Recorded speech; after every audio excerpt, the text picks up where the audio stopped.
With this WVLI News Update, I'm Rob West, back with a look at today's news right after this. Stay connected to your community, even on the go. The WVLI Podcast Network brings you 3 great local shows. The WVLI News Update keeps you informed. Kankakee Valley Community Happenings gets you ready for the weekend. And This One Time in Kankakee shares the incredible stories of our area. Find the WVLI Podcast Network wherever you get your podcasts or at WVLI927.com. The voices you trust beyond the dial. Manteno Mayor Annette Lamore once again started off last night's village board meeting by giving a speech. Most of us hear the public request to stop the conflicts within village government. So I am stunned that the 4 village trustees and now more enlisted village employees continue week after week to obstruct efforts for me and now the village clerk to do our jobs and to fulfill our responsibilities to the citizens of Manteno. How does the obstruction actually benefit the Manteno citizens? It simply doesn't.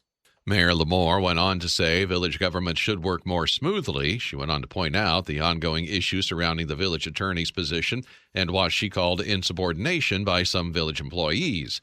During the speech, Lamore announced the suspension of Chris LaRock as village administrator, saying the 5-day suspension without pay is also for insubordination. She ended the speech by asking for unity. I continue to be disheartened by the obstruction, insults, and degradation of our reputation as a village. Due to these obstructive acts by the 4 trustees and the employees enlisted to support them, all to protect and promote one person who has not done his job effectively, leading to the same village lawsuit he wants to represent the village in. This is not good for the citizens of Manteno. And I ask the trustees to stop the obstruction of my decisions to prioritize the aims of the voters and allow the people of the village to be served in the way they deserve. Legal proceedings are underway in Kankakee County Court to decide who should legally represent the village of Manteno as village attorney. You can hear Mayor Lamore's entire speech on our website. Still no Powerball jackpot winner. Mark Mayfield fills us in. No one matched all 6 numbers in Monday night's drawing, so the grand prize jumps to an estimated $786 million. The cash option on that is almost $342 million. The next drawing is Wednesday night. Tickets are $2 each, with the odds of hitting the jackpot roughly 1 in 292 million. I'm Mark Mayfield. Jury selection got underway yesterday afternoon in the murder trial of Zandria Harris. Jake Lamore has the details. Rob Harris is accused in the 2021 shooting death of Bradley Police Sergeant Marlene Ripmanick and wounding of her then-partner Tyler Bailey. Proceedings were to begin at 11 Monday morning, but Harris's defense attorney, Sierra Norris, was more than 2 hours late arriving to court. Norris told Judge Kathy Bradshaw Elliott Friday that she would be delayed to start jury selection because of another trial she has going on up north. This is the 3rd time Kankakee County Court authorities have tried to hold the trial. Judge Elliott said jury selection is expected to take 3 or 4 days. I'm Jake Lamore. Tensions rose last night at the Manteno Village Board meeting. Disputes among trustees arose about the posted agenda. Mayor Annette Lamore said the correct agenda was removed from the Village Hall and replaced with a different agenda by Village Administrator Chris LaRock. Because of this, it was announced the suspension of LaRock without pay for 5 days. 5 items were removed from the agenda that was posted online. Mayor Lamore also alleged that LaRock refused to give access to the village website.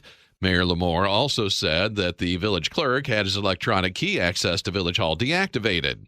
Then, when attempting to adjourn the meeting, trustees voted 4-2 not to adjourn the meeting. Despite the vote, Mayor Lamore adjourned while other trustees attempted to continue the meeting. A heated debate comes amidst the legal battle over who is actually representing the village as village attorney. The mayor and some trustees say it's Vicelli Law, while other trustees claim the Kankar Law offices represent the village. Trustee Joel Geske expressed his frustrations with the adjournment. If there's a motion to adjourn and you don't have a majority of the council to adjourn it, you can't adjourn the meeting. Just because you're the mayor and want to slam a gavel down doesn't mean that it's a dictatorship. With the dispute, trustees also failed to pass a vote to approve payment of bills, which totaled a little over $365,000. Bourbonnais Police Department has a new officer. During last night's village board meeting, Police Chief Dave Moorfield swore in Thomas Martin as a patrolman in the village. He's got 10 years experience in the area with another department, so he brings a lot of knowledge and experience with him. Chief Moorfield adds that the police department is almost fully staffed. That puts us at 27, and we're hoping that within the very near future, like later this month, we might hit 28, and we're hoping to get our 29th in early fall. Moorfield said when the department reaches 29, they will be considered fully staffed. A 53-year-old man is dead following a workplace accident at a Gilman soybean processing plant. WCIA in Champaign says the accident happened Monday at the Inco Brasa plant. Iroquois County Coroner Bill Cheatham reportedly said emergency personnel were called to the plant about 7:30 yesterday morning, and Adrian Munoz was pronounced dead at the scene. Cheatham said Munoz died as a result of a fall from the top of a rail car, which was in the process of being loaded at the time of the accident. During last night's Manteno Village Board meeting, Mayor Annette Lamore announced the 5-day suspension of Village Administrator Chris LaRock. Mayor Lamore spoke as to why LaRock was suspended. It's just for insubordination. And I told him what my agenda was. He refused to post it. He posted his agenda. He overrode me. And then he went and took down our agenda thinking that he could just stop it. Mayor Lamore also said LaRock refused to give access to the village website to update the meeting agenda.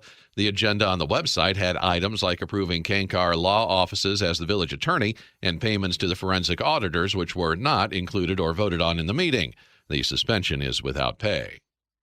During last night's Kankakee City Council meeting, the Kankakee Police Department recognized Patrol Officer Jack Klasey in his recent promotion to sergeant. Police Chief Chris Kidwell says Klasey has been on the department for 10 years now. Started with this in 2016. He spent the majority of his 5 years of his career in the patrol division, and then he was in the detective division for about 5 years.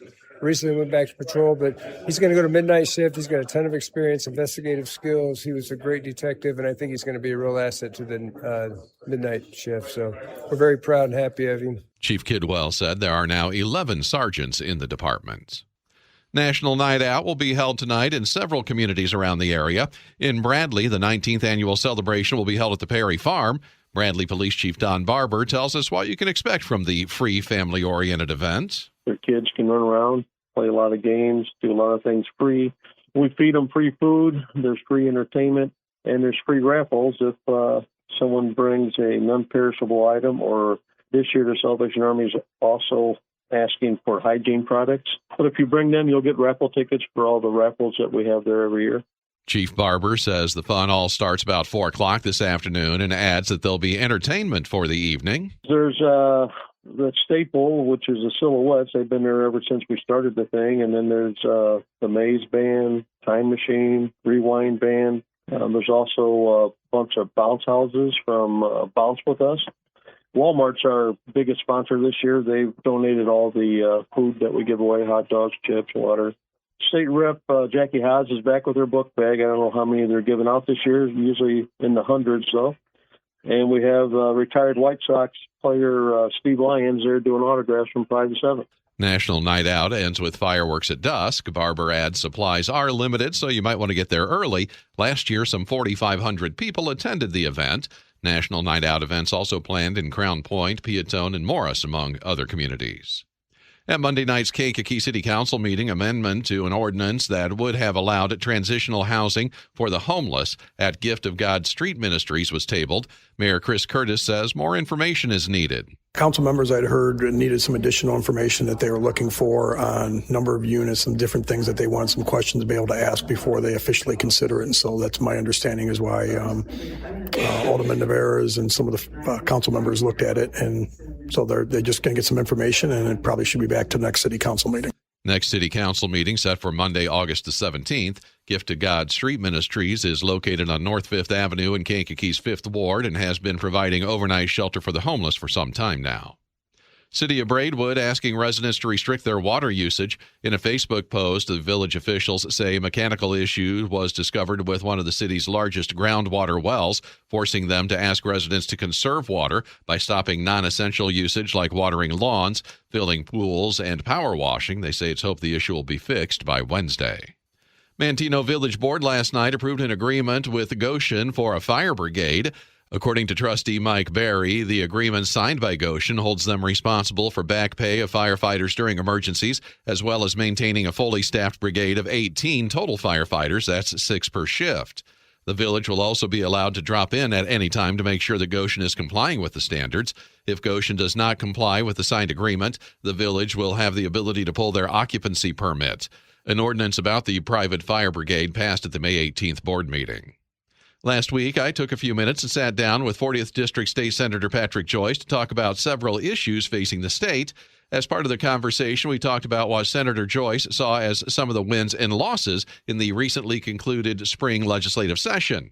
Joyce pointed to legislation he endorsed that increased the allowable size for some grain wagons on Illinois roadways and increased the number of rounds allowed in certain rifles for deer hunting in the state. Senator Joyce also noted advancements that have been made to road safety around the area. We also had a lot of accidents up in the Manhattan area, that southeast Will County corridor. There's so much traffic, so much truck traffic. We got something through, and we negotiated with IDOT on studying 10 of the worst intersections in that southeast part of Will County. Just east of town on Route 1, we had stop signs put in. Route 50, we had a stop sign put in. Senator Joyce says that there's some legislation he wasn't able to get through in the spring that he hopes will get passed some other time. One of the big ones, he says, being the farm estate death tax. The federal government has a $14 million exemption for if someone dies, the estate can move forward. In Illinois, it's $4 million. 350 acres is a typical farm in Illinois. That's the average. If you have 350 acres of land, a combine, a couple tractors, some semis, you're well beyond that $4 million threshold. So now you're taxing a small farm. You end up paying a state tax on something your family has owned for generations. You can hear that entire conversation with Senator Joyce under the podcast tab on our website or wherever you get your podcasts. In sports, Cubs and Cards both won yesterday. The Sox had the day off. Cubs beat the Dodgers 10-5 Monday at Wrigley Field. The Cards beat the Yankees 13-7 in the Bronx. Same teams in action tonight. The White Sox were off yesterday. They start a 3-game series with the Red Sox in Boston tonight. Chicago Sky lost 106-101 to the Phoenix Mercury last night. Sky hosts the Sparks tomorrow night. Chicago Fire FC start Leagues Cup group play on Thursday. And Chicago Bears training camp continues this week with open practices today, tomorrow, and Thursday. That is a look at news and sports here on this Tuesday. Have a good rest of your day. Be safe, everybody. I'm Rob West. In honor of my grandfather, Franklin Weber's recent passing, we're revisiting the pilot episode of This One Time in Kankakee. This one time in Kankakee, I was run over with a tractor. Featuring unreleased audio and new details, it's the story of a father's sacrifice that brought my grandfather 93 beautiful years. Listen now on Apple Podcasts, Spotify, YouTube, or wherever you get your podcasts.